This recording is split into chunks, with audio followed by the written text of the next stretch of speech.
ফাতেমা ডাক দিয়া বলে, বাবা আজকে 3 দিন থেকে আপনি কাঁদতেছেন, একবারও হাসেন নাই। কাঁদতে কাঁদতে আপনার চোখ 2টা লাল হয়ে গেছে। ও বাবা, কত পানি আপনার চোখ থেকে আপনি ঝরিয়েছেন। বাবা গো, আজকে কেন আপনি হাসি দিলেন, আমাকে একটু জানায়া দেন।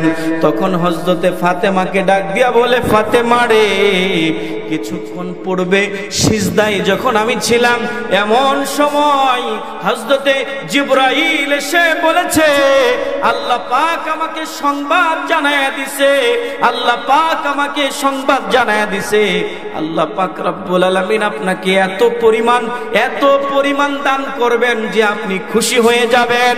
নবীজি আমার ডাক দিয়া বলে, ফাতেমা, আলী তুমি সাক্ষী থাকো, ফাতেমা তুমি সাক্ষী থাকো, আলী তুমি সাক্ষী থাকো।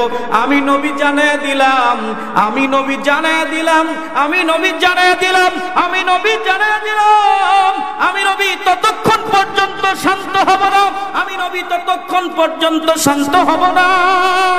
ওই কঠিন হাসরের ময়দানে, ইয়াউমা ইয়াফিরুল মারউ মিন আখি ওয়া উম্মিহি ওয়া আবিহি ওয়া সাহিবাতিহি ওয়া বানি। পিতা পুত্রের পরিচয় দেবে না, পুত্র পিতার পরিচয় দেবে না, ভাই ভাইয়ের পরিচয় দেবে না, সন্তান তার মায়ের পরিচয় দেবে না, মা তার সন্তানের পরিচয় দেবে না। ওই কঠিন মুসিবতে আলী রে, ফাতেমা রে, তুমি সাক্ষী থাকো। আমি নবী বললাম, আমি ততক্ষণ পর্যন্ত শান্ত হব না যতক্ষণ পর্যন্ত আমার সর্বশেষ উম্মতটাকে জান্নাতে না নিয়ে যাব। বলেন সুবহানাল্লাহ।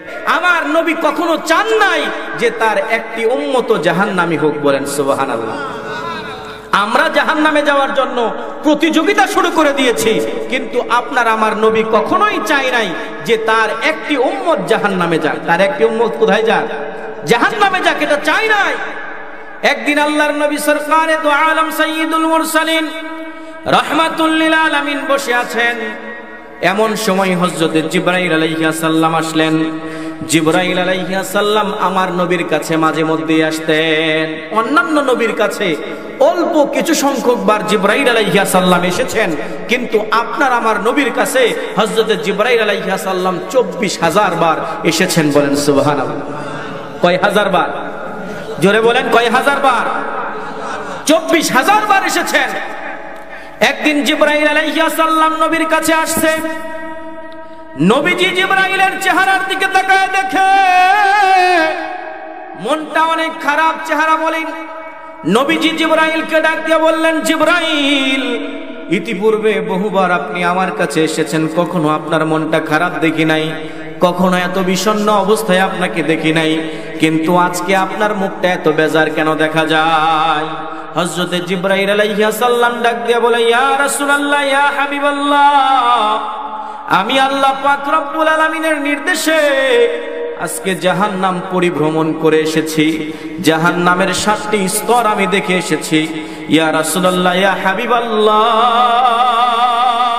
ওই জাহান্নামের মধ্যে জাহান্নামী ব্যক্তিদেরকে এত কঠিন কঠিন শাস্তি দেওয়া হইতেছে।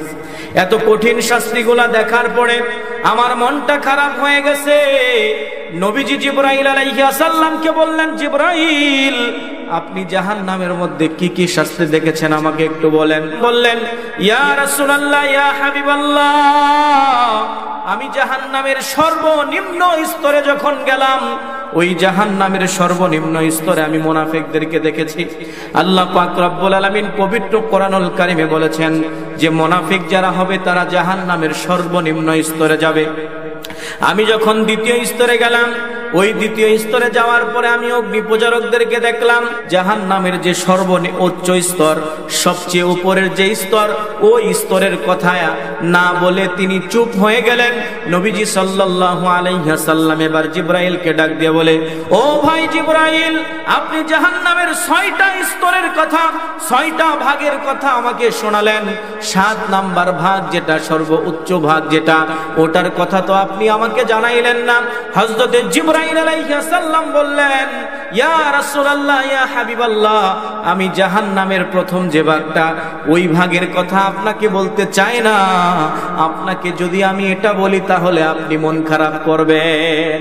নবীজি বললেন, না না জিবরাইল, তুমি বলে যাও। হযরত জিবরাইল আলাইহিস সালাম মাথাটাকে নিচের দিকে দিয়া নবীজিকে ডাক দিয়া বললেন, ওগো রাহমাতুল লিল আলামিন, জাহান্নামের যে সর্বোচ্চ স্তর হবে, সবচেয়ে উপরের যে স্তরটা, ওই স্তরে আপনার উম্মতদেরকে শাস্তি দেওয়া হবে।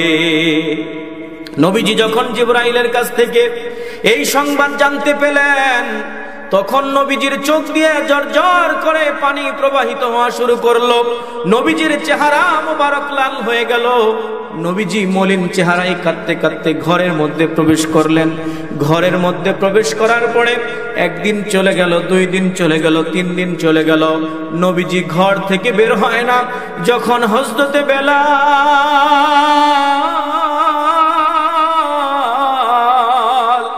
মসজিদে যখন আজান দেয়, তখন আপনার আমার নবী ঘর থেকে একটু বের হয়ে শুধুমাত্র নামাজ আদায় করে।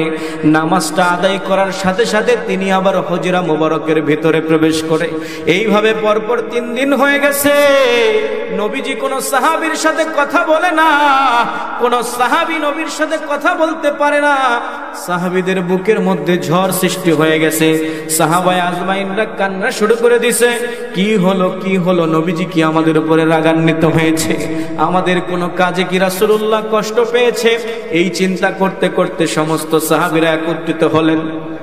একত্রিত হওয়ার পরে হযরত আবু বকর সিদ্দিক রাদিয়াল্লাহু তাআলা আনহুকে বললেন, আপনি হলেন মুরব্বী সাহাবী, আপনি একবার যান, আপনি একবার গিয়ে আল্লাহর নবীকে জিজ্ঞাসা করেন, কেন নবী আমাদের সাথে কথা বলে না? কেন নবী আজকে 3 দিন হয়ে গেল আমাদের মজলিসে বসে না? একটু যান যান যান, একটু নবীকে গিয়ে বলেন। হযরত আবু বকর সিদ্দিক রাদিয়াল্লাহু তাআলা আনহু রাসূলুল্লাহ সাল্লাল্লাহু আলাইহি ওয়াসাল্লামের হুজরা মুবারকের সামনে দাঁড়াইয়া সালাম দিলেন, আসসালাতু ওয়াসসালামু আলাইকা ইয়া রাসূলুল্লাহ। নবীজির ঘরের ভেতর থেকে কোনো আওয়াজ আসলো না। পরপর 3 বার সালাম দিলেন, ভেতর থেকে কোনো আওয়াজ আসলো না। হযরত আবু বকর সিদ্দিক রাদিয়াল্লাহু তাআলা আনহু একটা চিৎকার দিয়ে কাঁদতে কাঁদতে সাহাবীদের ভেতরে চলে আসলেন। সমস্ত সাহাবীদেরকে বললেন, আমি আমার নবীর দরজার সামনে গিয়া নবীজিকে 3 বার সালাম দিয়েছি, নবীজি ঘর থেকে কোনো উত্তর দেয় নাই, ঘরের দরজা খোলে নাই। সমস্ত সাহাবীরা হযরত আবু বকরকে ধরে কান্না শুরু করে দিল। এরপরে হযরত ওমর রাদিয়াল্লাহু তাআলা আনহুকে পাঠানো হলো। হযরত ওমর রাদিয়াল্লাহু তাআলা আনহু রাসূলের দরজার সামনে যাওয়ার পরে পরপর 3 বার সালাম দিলেন। এইবারও ভেতর থেকে কোনো জবাব আসলো না। হযরত ওমর একটা চিৎকার দিয়ে সাহাবীদের মাঝে চলে আসলো। এরপরে হযরত ওসমান রাদিয়াল্লাহু তাআলা আনহুকে পাঠানো হলো। হযরত ওসমান রাদিয়াল্লাহু তাআলা আনহু রাসূলের দরজার সামনে দাঁড়াইয়া সালাম দিলেন, কিন্তু রাসূলুল্লাহর ঘর থেকে কোনো আওয়াজ আসলো না। এইবার হযরত ওসমান রাদিয়াল্লাহু তাআলা আনহু দৌড়ে আসলেন। সমস্ত সাহাবীরা হযরত আলীকে ডাক দিয়ে বলে, ওগো আলী,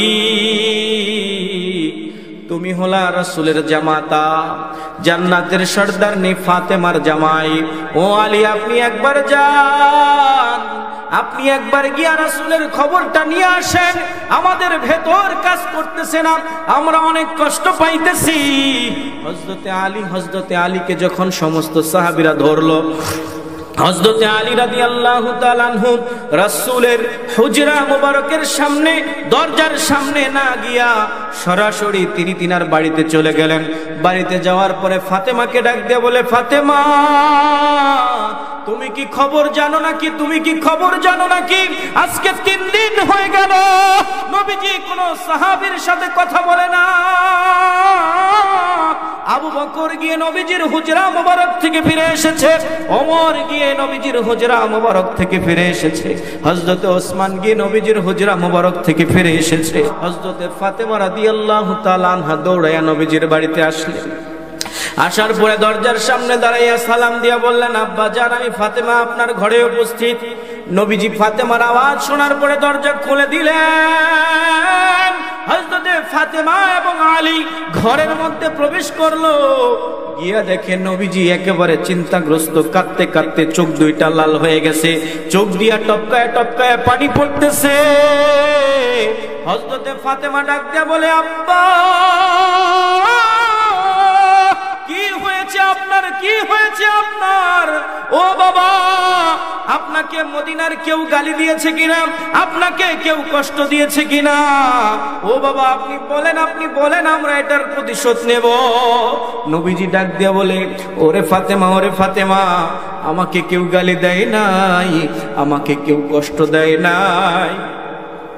আজ থেকে 3 দিন পূর্বে হযরতে জিবরাইল আমার কাছে এসেছিল। আমার কাছে আসার পরে আমার উম্মতের খবর দিয়ে গেছে, আমার উম্মত নাকি জাহান্নামে যাবে, আমার উম্মত জাহান্নামে যাবে। আমি নবী হয়ে সইতে পারি না, আমার উম্মত জাহান্নামের শাস্তি ভোগ করবে, আমি নবী হয়ে সইতে পারি না। আমার একটা উম্মত যেন জাহান্নামে না যায়, এই জন্য আমি আজকে 3 দিন থেকে আল্লাহর দরবারে কাঁদতেছি। আল্লাহর পক্ষ থেকে এখন পর্যন্ত কোনো ওহী অবতীর্ণ হয় নাই। আল্লাহু আকবার বলেন। আমার নবী তার উম্মতকে কত ভালোবাসে, আমার নবী তার উম্মতকে কত মহব্বত করে। 3 দিন পর্যন্ত সিজদায় পড়ে কাঁদতেছে।